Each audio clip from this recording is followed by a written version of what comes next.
आज की पत्रकार वार्ता में आए साथियों का बहुत बहुत धन्यवाद। आज एक बहुत ही महत्वपूर्ण विषय को लेकर आपके सामने आया हूँ। लोकसभा 2024 का जो चुनाव हुआ उसमें उसका जो परिणाम आया 4 जून को, दिल्ली के अंदर भाजपा की 7 के 7 सीटें आई और देश में भाजपा 240 पर सिमट कर रह गई, यानी जनता का जनादेश जो 272 का होता है उनको नहीं मिला। सबको लगा कि ये सेलेक्टिव अनपॉपुलरिटी जो मोदी जी की हुई है कि दिल्ली में वो अभी पॉपुलर हैं, उनकी पॉपुलरिटी यूपी में कम हो गई, महाराष्ट्र में कम हो गई, कई राज्यों में कम हो गई। इसका क्या, इसके पीछे क्या केमिस्ट्री है? मैं देख रहा था रिजल्ट यहाँ का, दिल्ली का। दिल्ली में और सारे सीटों पे उनका देखेंगे परसेंटेज। चांदनी चौक में 53.46%, नॉर्थ ईस्ट दिल्ली में 53.10%, ईस्ट दिल्ली में 52.59%, न्यू दिल्ली में 53.48%, नॉर्थ वेस्ट में 58.26%, वेस्ट दिल्ली में 55.27%, साउथ दिल्ली में 53.46%। इसी प्रकार से जो इंडिया अलायंस के कैंडिडेट्स थे उनका 44.22 चांदनी चौक, नॉर्थ ईस्ट दिल्ली में 44.16, ईस्ट दिल्ली में 45.18, न्यू दिल्ली में 44.23, नॉर्थ वेस्ट दिल्ली में 38.71, वेस्ट दिल्ली में 42.22 और साउथ दिल्ली में 43.87। मैं क्यों पढ़ रहा हूँ ये? Other than north west Delhi, all 6 seats पे BJP was given 50-53% votes and India Alliance candidates got 43-44% votes fixed. So it's somehow people, I don't know, I mean, it raises questions that how come similar percentage on all seats of BJP, similar percentage on all seats for India Alliance.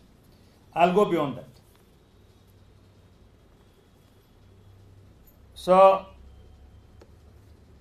I wrote letters to Election Commission to get details on 11th of June, I'm sorry. My letters were not responded. We all know what happened on the voting day.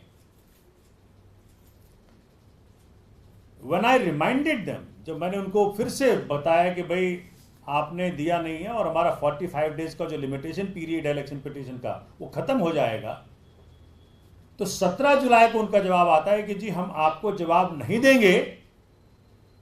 Look at the audacity of Election commission. नहीं देंगे, अगर आपको जवाब चाहिए तो आप court से order लेकर के आइए। अब एक जो कैंडिडेट इंडिया अलायंस का कैंडिडेट था, जिसको जनता ने, अगर हम उनके फिगर्स के अनुसार देखें तो 3,74,815 लोगों ने अपना प्यार जताया, अपना समर्थन दिया। उस कैंडिडेट को कह रहे हैं कि हम जवाब नहीं देंगे। तो हमारे पास चारा क्या था? Election petition. उन्होंने खुद ही कहा। आप देखें ये जो उनका लेटर आया है, उस लेटर में बाकायदा कहते हैं कि भाई आप वहाँ जाइए, आपको वहीं मिलेगा। तो हमने ये कहा कि हमने उनसे बात भी किया, कहते नहीं आपको वहीं से लेटर, वहीं से जवाब मिलेगा। That letter says accordingly you may exercise your right if desired to challenge the result of New Delhi parliamentary constituency under the relevant provisions of RP Act 1951 signed by SDM election, कब? Dated 18th of July 2024. So how biased, ये कितना biased election commission किस प्रकार से BJP का agent बनकर काम कर रहा है, 11 जून के लेटर को कब जवाब दे रहा है? 18 जुलाई को, और 19 जुलाई का आखिरी दिन है इलेक्शन पिटीशन दाखिल करने का। कितना बायस्ड है देखिए, ये भाजपा का एजेंट बनने काम कर रहा है। Election commission of India has become a BJP agent in all aspects, and I am saying it with all responsibility. They have a duty, उनकी ड्यूटी थी कि मेरी सारे सवालों का जवाब दे। अब ये इलेक्शन पिटीशन जो मैंने दाखिल किया है, ये किन ग्राउंड्स पे है? चूंकि मैं पिछले जिस दिन से रिजल्ट आया है 4 जून 2024 को, पहले की तरह मैं क्षेत्र में घूमता रहा हूं, आज भी घूम रहा हूं, जन जन से मुलाकात है, जमीन का व्यक्ति हूं। हर तरफ एक ही आवाज है कि जी ये हुआ क्या, ये कैसे हो गया? तो वो मैंने आपको परसेंटेज दिखा दे किस प्रकार से बीजेपी का परसेंटेज हर सीट पे एक तरह का है, इंडिया अलायंस का हर सीट पे एक तरह का। ये कोई मैजिक, ये कोई कोइंसिडेंस तो दिखता नहीं मुझे। अब election petition has been filed, this is going to come up, आ रहा है 22 तारीख को, यानी मंडे को उसकी हेयरिंग होगी। ग्राउंड्स क्या क्या है?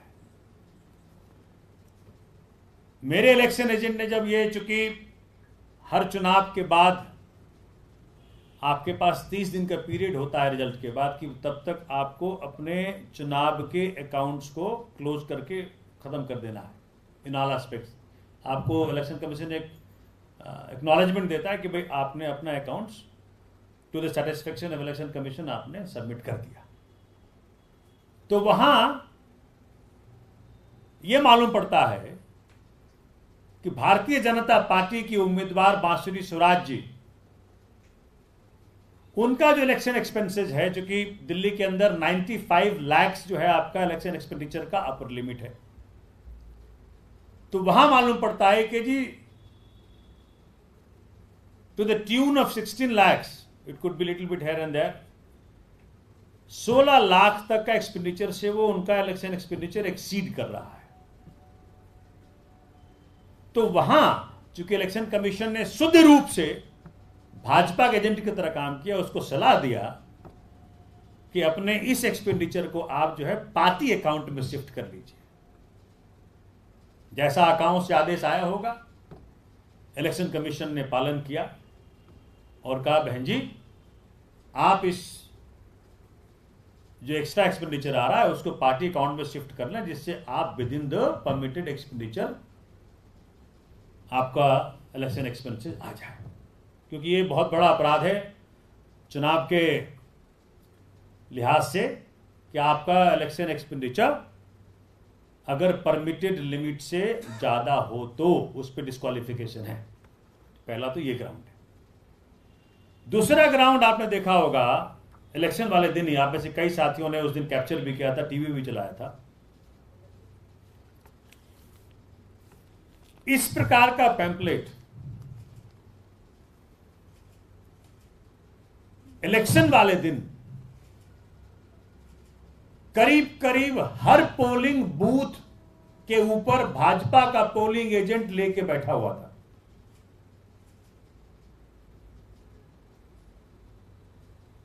मतलब जहां आप 100 मीटर तक के दायरे में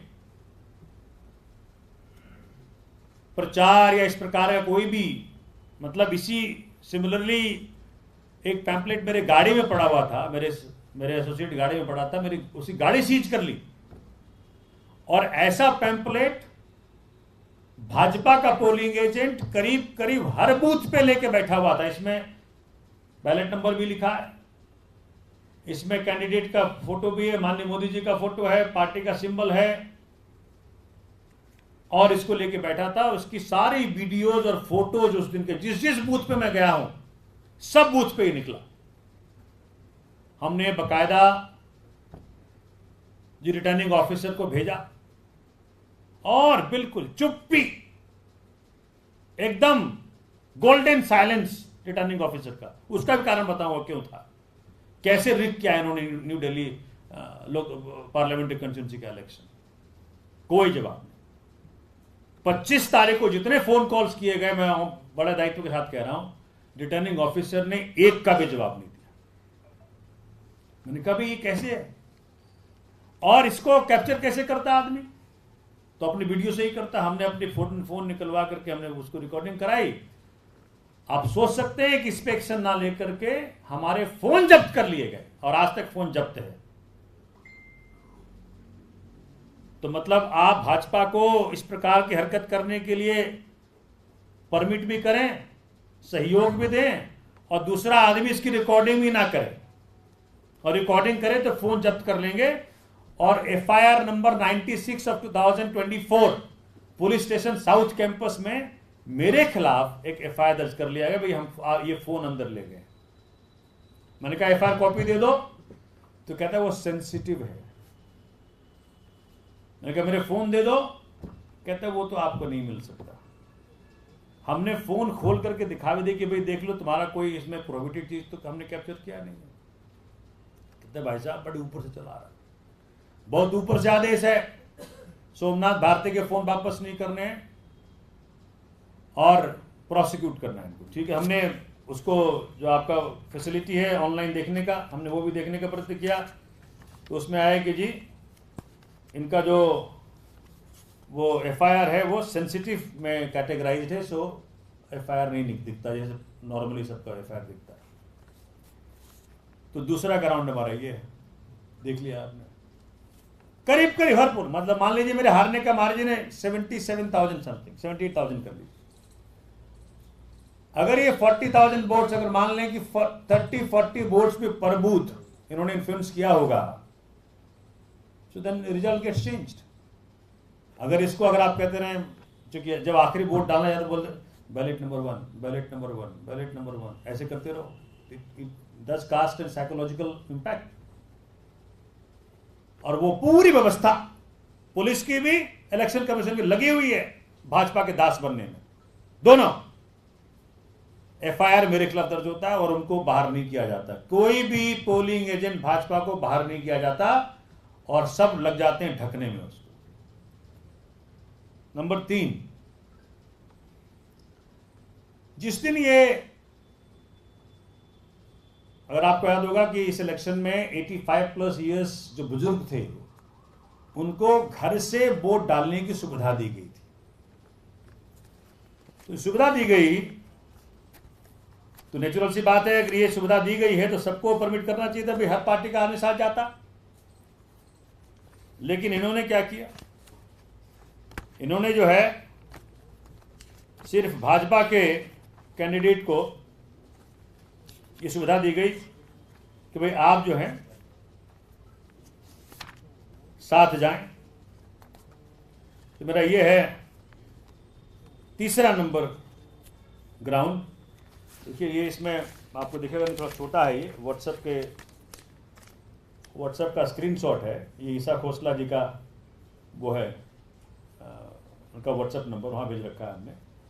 बकायदा उन्होंने कहा है, इसमें बकायदा लिखा हुआ है, भाजपा का जो मंडल अध्यक्ष है ग्रीन पार्क का, उसने लिखा है कि आज दिनांक 17/5/2024 को ग्रीन पार्क मंडल के शक्ति खंडों में 85+ वरिष्ठ नागरिकों का उनके निवास स्थान पर ही मतदान संपन्न हुआ। इस सुविधा को प्राप्त करने के लिए स्वयं मैंने कुछ मंडल के पदाधिकारियों के साथ वरिष्ठ नागरिकों के लिए फॉर्म 12T भरवाकर जमा किए थे। सभी वरिष्ठ नागरिक सुविधा से बहुत प्रसन्न और संतुष्ट हुए। मतदान करने के लिए सभी का सहृदय धन्यवाद। बांसुरी स्वराज जी की जीत सुनिश्चित है। और किसी क्षेत्र के व्यक्ति ने भी इस मंडल अध्यक्ष को धन्यवाद किया इस फैसिलिटी के लिए। तो इसमें सिर्फ भाजपा का आदमी कंपनी किया। रूल यह है कि जितने कैंडिडेट्स खड़े हैं सबको ऑप्शन देता इलेक्शन कमीशन कि भाई आप साथ चलें, क्योंकि ये इस दिन पोलिंग होगी घर घर जाकर के, तो सब पार्टी के व्यक्ति साथ जाते to ensure impartiality of this. Fourth ground is, जैसा आपको याद है, आम आदमी पार्टी के माननीय मंत्री राजकुमार आनंद जी बीच चुनाव में, मतलब आप समझे कि 9 अप्रैल 2024 की शाम तक मेरे लिए प्रचार कर रहे हैं। और 9 अप्रैल को ही मैंने पूछा कि भाई साहब कोई, चूंकि बड़े धनी व्यक्ति हैं, मैंने कहा भाई एक कोई पार्टी ऑफिस के लिए कार्यालय दे दो, अपना कोई प्रॉपर्टी दे दो। कहा भाई सोमनाथ जी क्या बताएं आपको, मेरा तो 8 किलो वजन कम हो गया है। ईडी ने ऐसा कर रखा है, कह रहा ईडी वाला अरेस्ट करेंगे, मैं क्या करूं? मैं कुछ नहीं, तुमने कुछ गलत थोड़ी किया है, तुम डर रहे हो? बोला आप बिजनेस में हो, कुछ ना कुछ तो हो ही जाता है। और 10 अप्रैल को रिजाइन कर दिया। तो ये ऑर्केस्ट्रेशन जो किया बीजेपी ने कि भाई रिजाइन करा करके, उस वक्त आम आदमी पार्टी ने वॉशिंग मशीन को बड़ा फेमस कर रखा था। तो वॉशिंग मशीन को काउंटर करने के लिए उन्होंने भाजपा ज्वाइन ना करा करके बसपा ज्वाइन कराया और चुनाव लड़वा दिया। और मैं दावे के साथ कहता हूं उसका नॉमिनेशन 6 मई 2024 को 3 बजे के बाद एक्सेप्ट किया गया, क्योंकि भाजपा उसके जरिए वोट काटना चाहती थी। काट ना सकी, बट काटना चाहती थी। और यह ऑफेंस है कि कोई पार्टी या कोई कैंडिडेट किसी और कैंडिडेट को अपने फायदे के लिए खड़ा करे, ये ऑफेंस है। और ये आदमी भाजपा का था, भाजपा ने करवाया था रिजिग्नेशन, साबित हुआ जब 10 जुलाई को ये भाजपा ज्वाइन किया। तो भाजपा ने बसपा का रूट इस्तेमाल किया एक ऐसे व्यक्ति को खड़ा करने के लिए जो उसके उम्मीदवार को सहयोग करे। ये और एक कई सारे लोग मेरे पास आए कि जी बीजेपी ने पैसे का एक ऐसा शो इस चुनाव में दिखाया जो शर्मसार करने वाला है। साड़ियां और सूट और दारू और पैसे जो बांटे इन्होंने, तो साड़ी और सूट का तो बड़े सारे प्रमाण निकले। तो कई सारे लोग मेरे को बताया, एफिडेविट भी आएगा ये, कि किस प्रकार से इन्होंने इन्फ्लुएंस करने का प्रयत्न किया। तो ये मेरे ग्राउंड्स हैं। और एक ग्राउंड, 2 ग्राउंड और आपको याद होगा 5% का परमिशन था कि जो काउंटिंग करा सकते हैं to match the EVM with VVPAT. Booth number 41 Malviya Nagar का जब वो काउंटिंग हुआ तो वीवीपैट में एक वोट ज्यादा निकला। क्वेश्चन नहीं कि एक वोट, सिर्फ एक वोट। मेरा रिटन ऑब्जेक्शन है कि भाई जब तक ये सेटल ना करने की एक वोट का डिफरेंस कैसे आए तब तक आप रिजल्ट अनाउंस ना करें। लेकिन रिजल्ट अनाउंसमेंट की गई, मेरे एप्लीकेशन को दरकार, मतलब without deciding, they could have decided in their favour, doesn't matter, but without deciding. So वो ग्राउंड है। एक ग्राउंड ये कि जी पूरे चुनाव में धार्मिक आधार पे पूरे चुनाव को बांटने का प्रयत्न किया गया। और कई वीडियोज और कई ऑडियोज और कई पिक्चर्स इस प्रकार के सबमिट किए गए साथ में, जो दिखाता है, जो प्रोहिबिटेड है, कि you can not solicit vote in the name of religion, but it was used. और ये आपने किस प्रकार से दिल्ली पुलिस के, वी ऑल न्यू कि दिल्ली पुलिस लगी हुई है भाजपा को चुनाव जिताने में। उसका एक रिटर्न में हमने सबमिट किया। एक Delhi police ASI CM Nagaraja ने खुल्लम खुला इलेक्शन कैंपेनिंग की, उसका वीडियो सबको सौंपा गया दिल्ली पुलिस को। इंक्वायरी में आया कि जी ये वीडियो कहाँ से आया है नहीं मालूम पड़ रहा है, इसीलिए इसको हम बेनिफिट ऑफ डाउट देते हैं, छोड़ देते हैं। ये बकायदा इंक्वायरी की। Inquiry was done in the favour of same constable. And last which most important, आपको याद होगा हमने कई चीजें लाई थी पहले संज्ञान में, किस प्रकार से ललित मोदी को हेल्प करने वाला व्यक्ति रहा ये भाजपा का जो उम्मीदवार था, किस प्रकार से मणिपुर जब बहनों के साथ ऐसा घृणित व्यवहार किया गया, तो भाजपा का उम्मीदवार was standing with the state government. किस प्रकार से जब चंडीगढ़ में मेयर के चुनाव में धांधली हुई तो भाजपा का उम्मीदवार वो स्टैंडिंग विद दैट, जिसको सुप्रीम कोर्ट ने कहा मर्डरर ऑफ डेमोक्रेसी। और आपको इस प्रकार से जो सारा सहयोग किया गया, मैं जानकर हैरान रहा। ईशा खोसला जी जो रिटर्निंग ऑफिसर थी नई दिल्ली लोकसभा कंस्टिट्यूंसी की, she was wife of private और personal secretary of mister Piyush Goyal, Bhajpa के नेता। क्या ऐसे पद पे जो रिटर्निंग ऑफिसर है, जो डिसाइडिंग फैक्टर है उस चुनाव का, हर चीज का, एप्लीकेशन मूव करो इवेंट के लिए, प्रोग्राम के लिए, वो डिसाइड कौन करेगा? Returning officer. ऑफिस खोलो। मैं अनफॉर्चुनेटली इलेक्शन कमीशन इस प्रकार की बात पहले नहीं बताई, लेकिन ऐसे पोजीशन पे इस प्रकार के बैकग्राउंड के व्यक्ति को बिठाना, ये दर्शाता है कि पूरा चुनाव भाजपा ने फज करने के लिए, पूरा चुनाव एक करप्ट प्रैक्टिसेस के आधार पर इन्होंने करवाया और अपने पक्ष में रिजल्ट लेने का प्रयत्न किया। Thank you.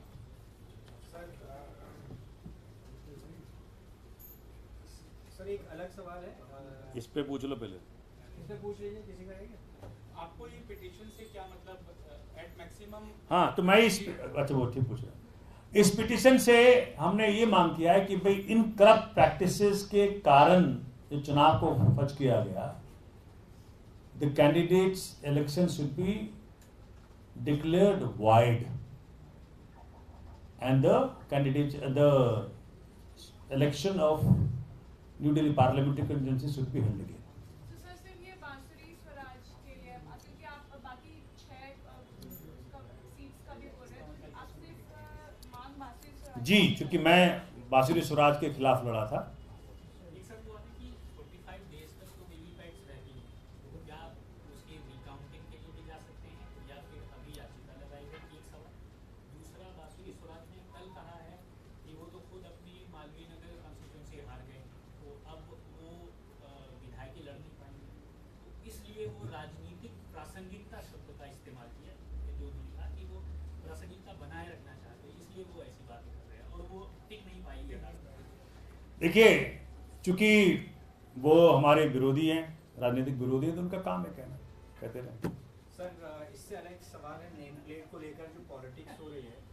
सर बीजेपी के जो सहयोगी दल हैं जयंत चौधरी और उनकी सहयोगी एनसीपी, उन्होंने दोनों ने विरोध किया है।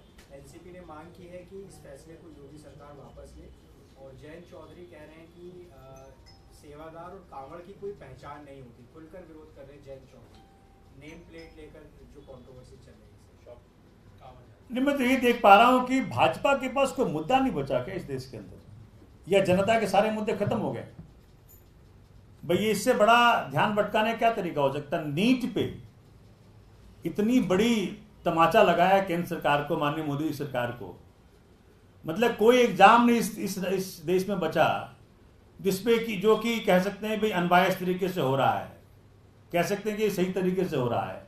एग्जाम के बाद एग्जाम कैंसिल हो रहे हैं, नौजवानों की सारा फ्यूचर खतरे में है, इस देश का फ्यूचर खतरे में है, और ऊल जलूल हरकतें भारतीय जनता पार्टी की सरकार हर जगह करती है। क्या मायने बनता है इसका? तो ये सब डिफ्लेक्शन टैक्टिक्स है, और इससे देश का भला बिल्कुल नहीं होने वाला। देश की समस्याएं वहीं की वहीं हैं और विकराल होती जा रही हैं। मुझे लगता है कि भाजपा अच्छी राजनीति की शुरुआत करे। जो देश की समस्याएं हैं, बेरोजगारी है, महंगाई है, वुमेन इनसिक्योरिटी है, अभी चाइना की मुसीबत है, पाकिस्तान की मुसीबत है, इस सब पर काम करे और देश को बेवकूफ़ बनाना बंद करे।